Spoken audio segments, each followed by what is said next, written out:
पहले से ही विभा को कपड़े धोने का बड़ा शौक था। कभी नल के नीचे तो कभी तालाब के पास। अरे मेरी नीली वाली लुंगी नहीं दिख रही है। विभा की अम्मा कहाँ रखी है लुंगी? अरे वो तो विभा ने परसों ही धोकर रखी थी आपकी अलमारी में, देखो वहीं होगी। वो ना मैंने आज धो दी, मुझे लगा कि गंदी हो गई होगी। अरे कैसे गंदी हो गई थी, उसे तो मैंने पहना भी नहीं। हे भगवान, इस लड़की के कपड़े धोने की आदत से परेशान हो गया हूँ मैं। जितना तो घर में राशन नहीं आता उससे कहीं ज्यादा डिटर्जेंट पाउडर का खर्चा है। इसकी शादी करवा दो, शादी जाए अपने घर में ही करे काम, फिर चाहे घर के कपड़े धोने हो या पूरे गांव के। हाँ ठीक बोल रही हूँ, देखता हूँ मैं कोई लड़का। वो दिन भी आ जाता है जब विभा को देखने लड़के वाले आ जाते हैं। लड़की मुझे अच्छी लगी। होने वाली सास कहती है, बेटी अगर कुछ पूछना है तो पूछ लो। वैसे तो हमारी लड़की बहुत ही शर्मीली है, जो बोल दो वो मान लेती है, इसे क्या पूछना होगा। अरे कैसी बात कर रही हो माँ, मुझे इन लोगों के घर रहना है, सवाल तो कई है। हाँ हाँ बेटा पूछ लो ना, क्या पूछना है। आप लोगों के घर कपड़े कौन धोता है? सास का मुंह बन जाता है। देखो अगर तुम ये कहना चाहती हो कि तुम्हें कपड़े धोने नहीं आते तो सुन लो, कपड़े मैं ही धोती हूँ, लेकिन तुम्हारे आ जाने के बाद मैं रुमाल तक नहीं धोऊंगी। अरे चुप रहना भाग्यवान, बहू बेचारी घर आई नहीं, उसे डराना शुरू कर दिया।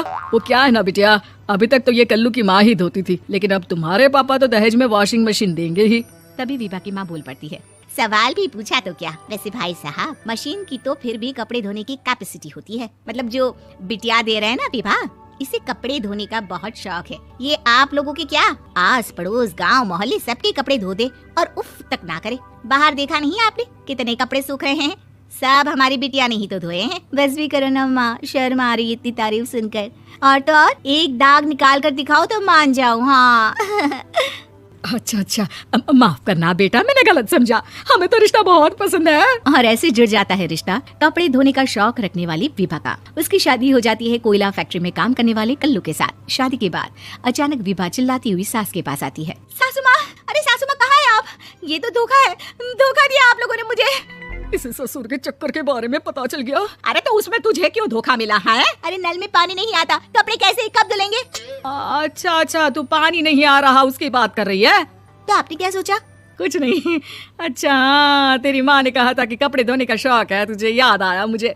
शौक शौक बोलकर कपड़े धोने वाले मेरे जुनून को कम ना आके सासू माँ, कपड़ा धोना मेरा गुरूर है। तभी पति भी वहाँ आ जाता है। अभी अभी मैंने इसे सनी देओल की फिल्म दिखाई है, उसी के डायलॉग मार रही है माँ। अच्छा सुन, साफ साफ बता रही हूँ, पानी सुबह 4 से 6 और शाम को 10 से 12 आता है, समझी?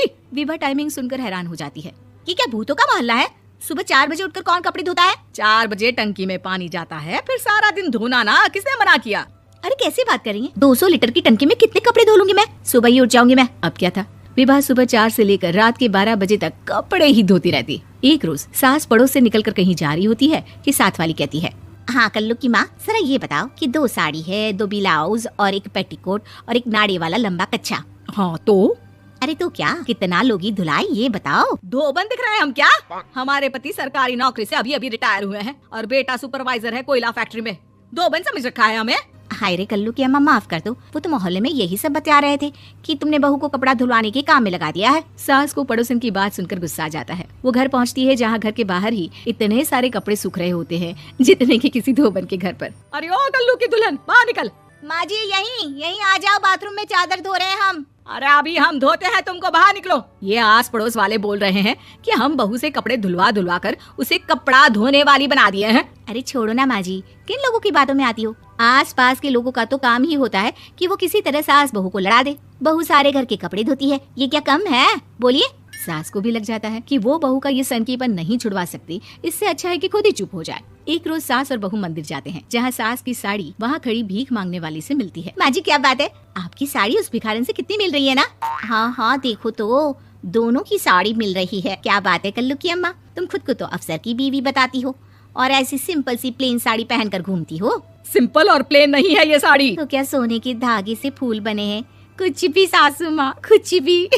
हाँ बने थे इस साड़ी में सोने के धागे से फूल। मेरे पति लेकर आए थे मद्रास से स्पेशली मेरे लिए 10,000 की। है भाई साहब, इस भिखारन के लिए भी सेम टू सेम साड़ी लेकर आए होंगे 10,000 की।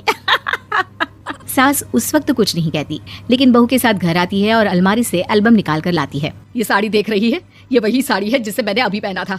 इस साड़ी में ये जो चमकदार फूल दिख रहे हैं ना, ये सोने के धागों से काढ़े गए हैं। लेकिन तू लोकल वॉशिंग मशीन ब्रश से घिस घिस कर सारे फूलों को निकाल कर साड़ी प्लेन कर दी। मुझे माफ कर दीजिए सासू माँ। और तो और, जब मैंने तुझे तेरी गलती के लिए कुछ नहीं कहा, लेकिन तूने तो सबके सामने मेरा मजाक ही बना दिया। क्यों? बहू को समझ में आ जाता है कि अब से उसका